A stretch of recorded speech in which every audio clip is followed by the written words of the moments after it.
Halo, bertemu lagi di channel Cerita Pak Wo. Kali ini ceritanya tentang gay atau homoseksual. Jadi saya menangani tentang orang yang mengalami kelainan seks, yaitu homoseksual, seorang gay. Tadinya ya enggak kayak wong dia punya anak, punya istri, cuma entah kenapa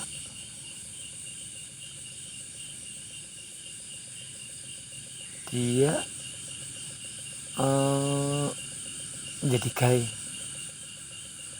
Jadi bukan faktor keturunan, bukan karena pergaulan yang salah dan sebagainya. Saya rasa tidak. Makanya apa sebabnya? Yuk kita ikuti ceritanya. Pada suatu hari saya ditelepon oleh seseorang. Nadanya memelas sekali.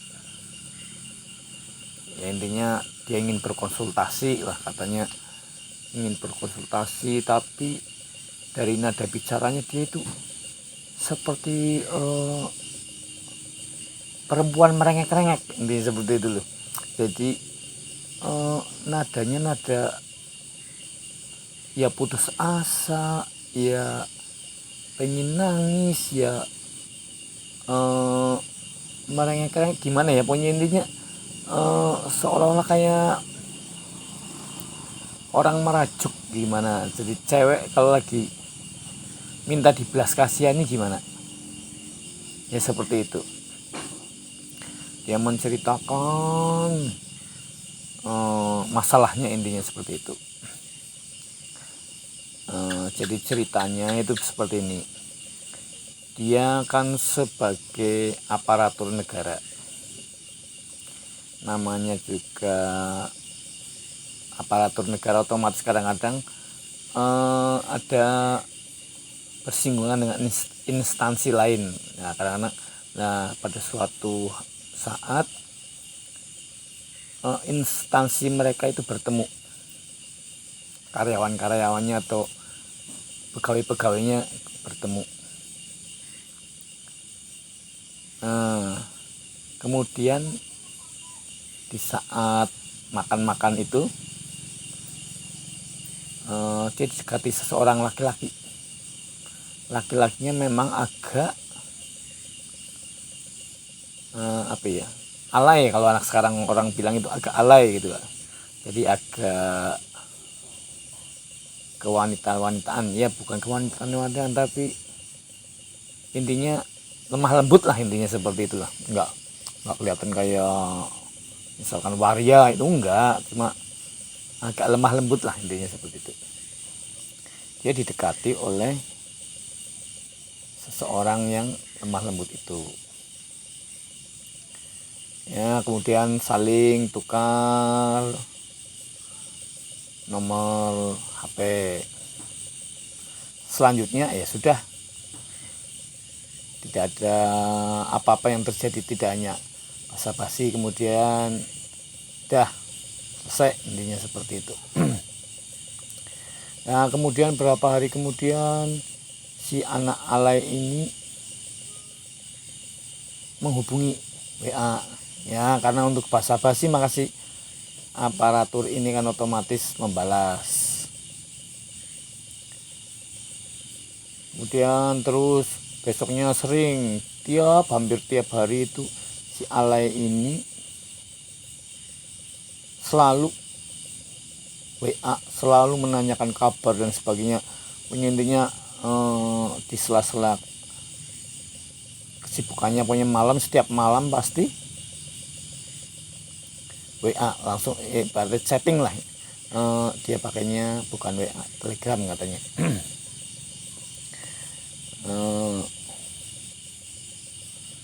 Terus berlanjut lama-lama, mungkin karena risih gitu ya, si aparatur ini kan dia punya anak, punya istri, anaknya dia udah cukup besar, sudah sekolah menengah, kemudian istri juga ya, mereka keluarga baik-baik saja lah, intinya seperti itu. Dia tidak ada kecenderungan untuk menjadi seorang gay, itu tidak ada sama sekali.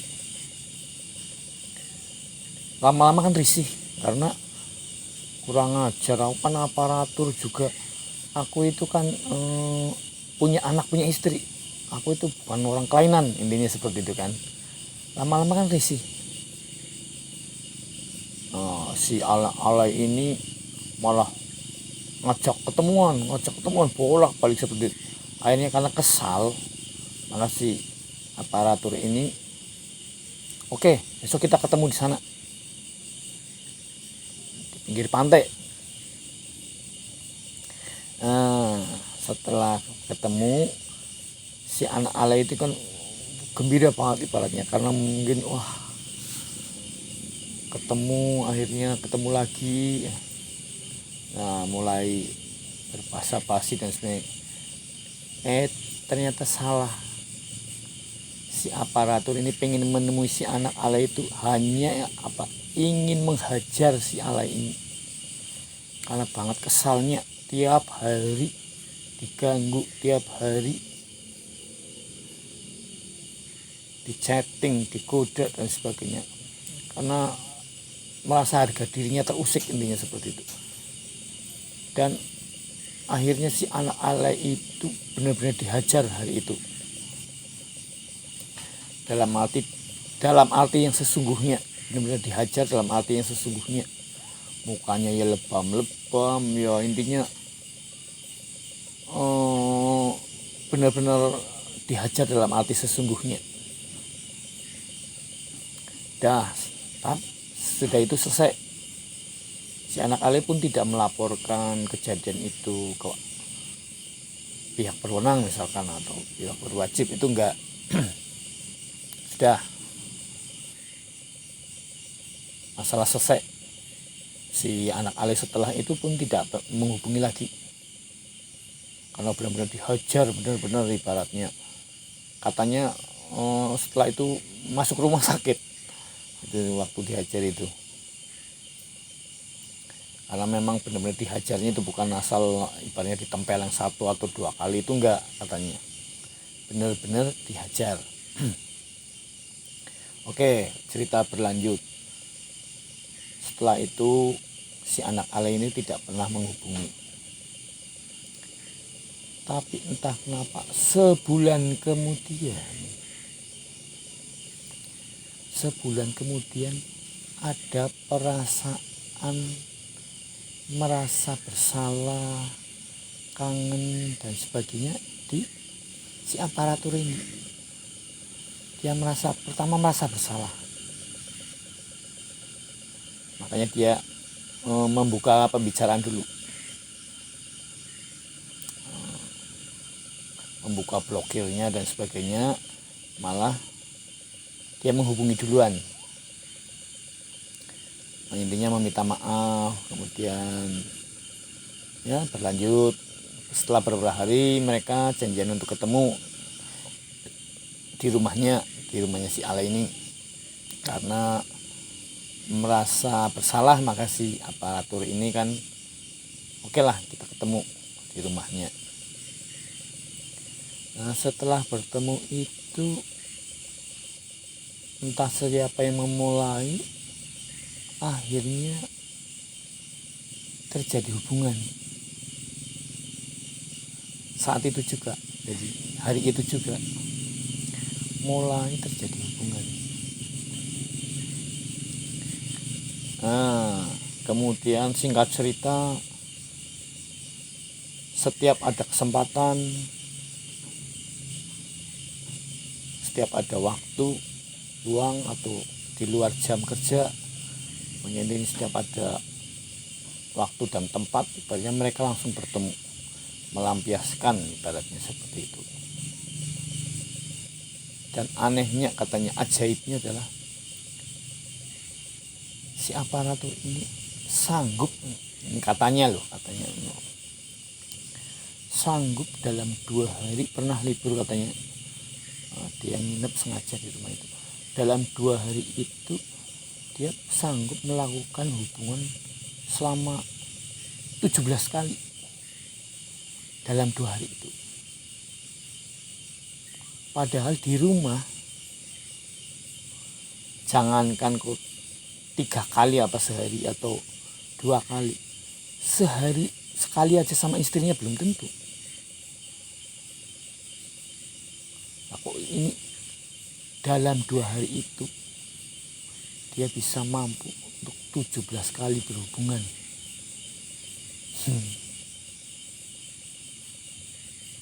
Oke, lanjut. Klimaksnya seperti itu. Jadi sampai berkali-kali kalau setiap ketemu, intinya seperti itu.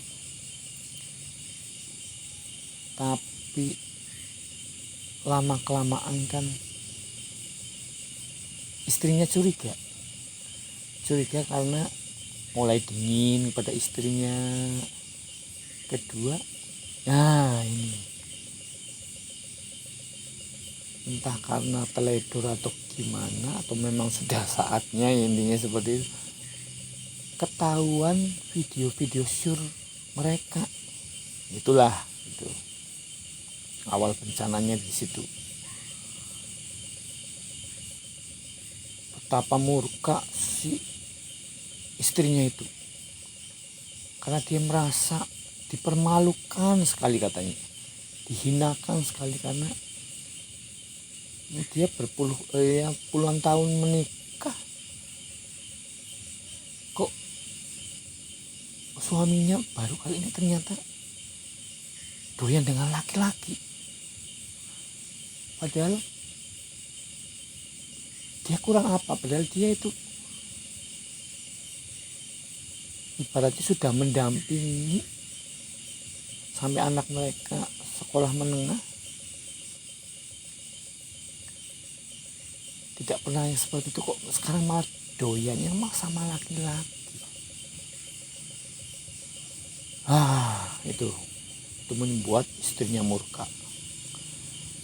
Nah, anehnya bukannya si aparatur ini minta maaf ke istrinya atau menyadari kesalahannya, tidak, malah justru mereka saling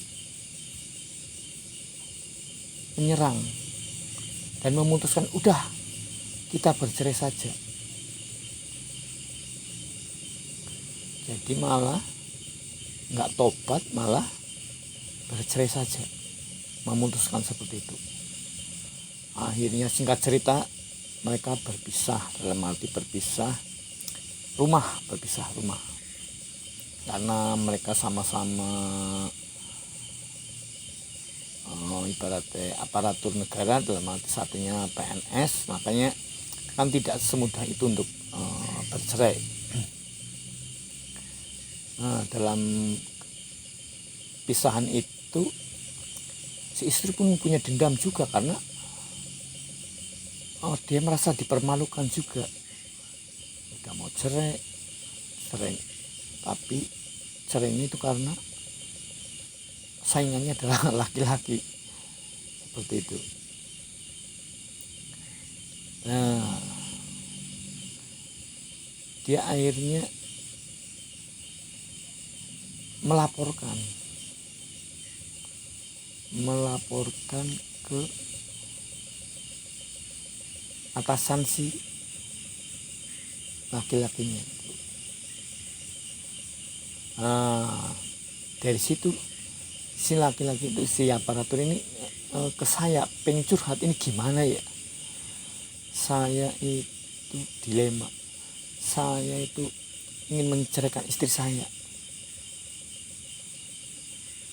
sudah nggak mau sama istri saya tetap kekeh sama membela si Ale ini. Sudah kepalang tanggung katanya, sudah kepalang basah. Saya pengen udah, biarlah saya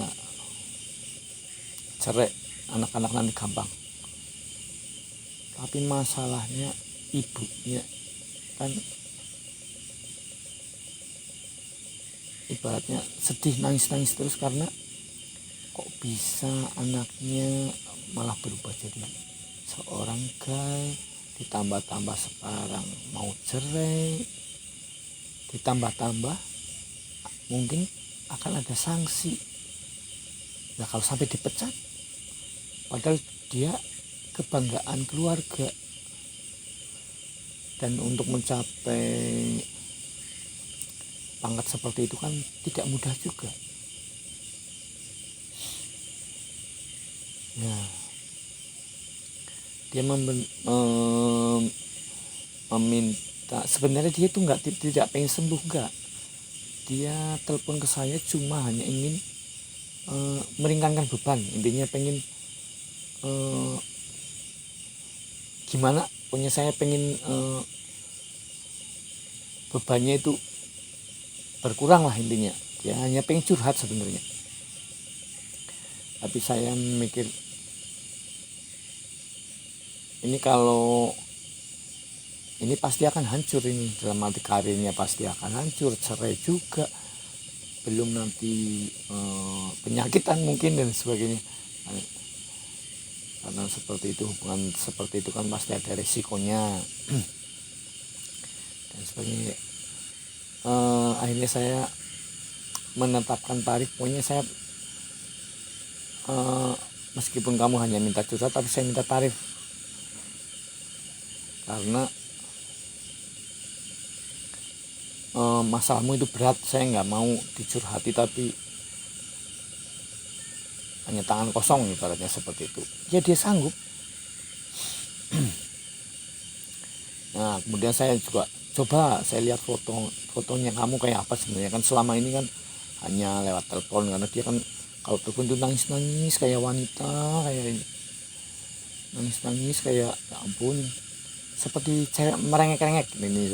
Mungkin saya waktu itu berpikirnya, oh ini ya pasti juga sama-sama alainya lah mungkin ini, seperti itu. Ternyata ya setelah lihat fotonya, aduh, andaikan untung saya nggak ketemu, mungkin kalau ketemu saya mungkin nggak berani hadap-hadapan. Oh ternyata wajahnya seram. Ya, namanya juga aparatur kan nggak ini. Saya kadang-kadang mikir-mikir sama istri saya sampai ngomong, apa bener ya itu yang telepon ya, fotonya apa bener itu ya, kok ngomongnya kayak wanita tapi kok di fotonya katanya ini orangnya. Saya sampai antara percaya dan tidak, karena di fotonya atau di videonya orangnya serem, ya tinggi besar, iya otomatis tegap. Waduh, andaikan ketemu saya mungkin bisa lari malah ini. Ya, tapi kok kalau telepon kok kayak cewek ya, kayak nangis. Singkat cerita, yang semula hanya ingin curhat, akhirnya sekalian saya sembuhkan dari kekhilafannya. Karena menimbang katanya juga di saat bingungnya juga dia mempertimbangkan ibunya, karena ibunya kan sedih sekali karena nanti kalau sampai cerai bagaimana cucunya, selama ini mereka baik-baik saja rumah tangganya, dan yang paling penting adalah bagaimana karir si anaknya ini, karena itu mereka si aparatur ini kan kebanggaan keluarga. Makanya kalau sampai nanti dipecat atau dapat sanksi bagaimana, makanya ibunya benar-benar mati-matian mendoakan gimana biar anaknya ini sadar. Kemudian makanya dia ibunya itu menyuruh saya untuk tolonglah anak saya ini juga ikut disembuhkan, karena waktu itu memang terakhir memang ibunya juga ikut ngomong, karena waktu itu kan anaknya lagi bingung juga, waktu terakhir kan curhat sambil bingung bagaimana baiknya ya. Dia pengennya itu awalnya itu loh ya, pengennya itu ya tetap sama si Alay, tapi karirnya baik-baik saja, intinya seperti itu. Kalau masalah cerai katanya dia nggak peduli, tapi pengennya tetap sama si Alay tapi bisa karirnya nggak bermasalah, intinya seperti itu. Ya makanya ibunya ya tolong lah Pak, ini anak saya gimana lah baiknya. Ya singkat cerita ya memang sadar, setelah sadar ya sayangnya kembali normal. Jadi andaikan saya mungkin bertemu, mungkin saya benar-benar takut, karena setelah sadar memang dia kembali normal. Dalam arti normal itu ngomongnya udah biasa lagi. Jadi namanya seperti itu kan pasti ya tegas lah intinya ngomongnya, dan seperlunya. Beda waktu dulu, waktu sering nangis itu kan seperti perempuan. Sekarang kok bisa kembali normal, jadi ya otomatis kalau ibarat saya ketemu mungkin saya takut. Begitu juga dengan istrinya, dia juga sudah kembali